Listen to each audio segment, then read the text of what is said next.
Hey, it's Elizabeth from Eating For Me. I hope you had a great weekend.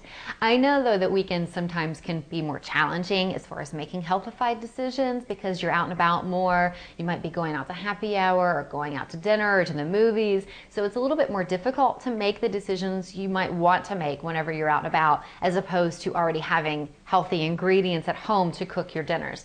But you can still go out and about and enjoy life outside of your home and enjoy food and drinks outside of your home in a healthier way. So coming up soon, we're going to do a few videos with Stacy covering all of those topics and ways to make healthified decisions when you are out and about at different restaurants or fast food or at happy hour. So be sure to stay tuned for that. That's going to be some great information. So last night I emailed you and told you that we were having shrimp tacos for dinner, and they were so fantastic. This is a recipe. If your family likes Mexican food and you like shrimp, you have to try this. Even if you don't like shrimp, I would still recommend trying it.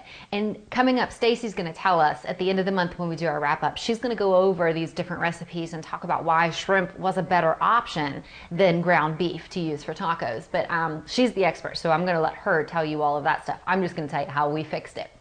So we took frozen shrimp, and you could probably just cook it with the taco seasoning that comes in a taco kit. But instead of doing that, we had some blackening seasoning, so we used some of this. And the directions for this call to mix the seasoning with butter and then, cook your shrimp in it. So instead of using the butter, we just swapped out the margarine, and there was no difference there in the taste. And we cooked our shrimp in the blackened seasoning, and then when it was ready, we just put it on whole grain tortillas. We used a little bit of low-fat cheese and fat-free sour cream and topped it off with some fresh salsa to add in a little bit of vegetables.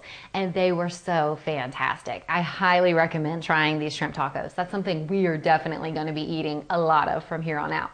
And then the other thing, when we fix Mexican food, when we do fix tacos, a lot of times we do fix rice with it. And there are better rice options than just the regular white rice. I'm going to have Stacy tell you about those whenever we wrap up at the end of the month. But she recommended trying beans instead of rice. So I'm not a fan of beans at all. But she told me to, so I got it and we tried it. My husband likes them, but I never eat them. But because we didn't have the rice, I ate the beans, and I really didn't think they were that bad. I even went back for seconds. They were a lot better than I remember them tasting the times that I've tasted them before. And maybe it was because I didn't have the rice there to tempt me, because if the rice was there, I never would have touched the beans. I would have just eaten the rice. So we made healthified decisions throughout that whole meal, but one of the ways that you might healthify your meal is by not fixing one of the foods that you know is just going to be a big temptation for you, and force yourself to eat the healthier stuff that you're preparing with that meal. You might find, like I did, that it's not as bad as you remember it, and you might be more willing to eat it the next time around. So I hope you enjoy our shrimp taco recipe, and we'll be getting in touch with you soon. Until then, cheers.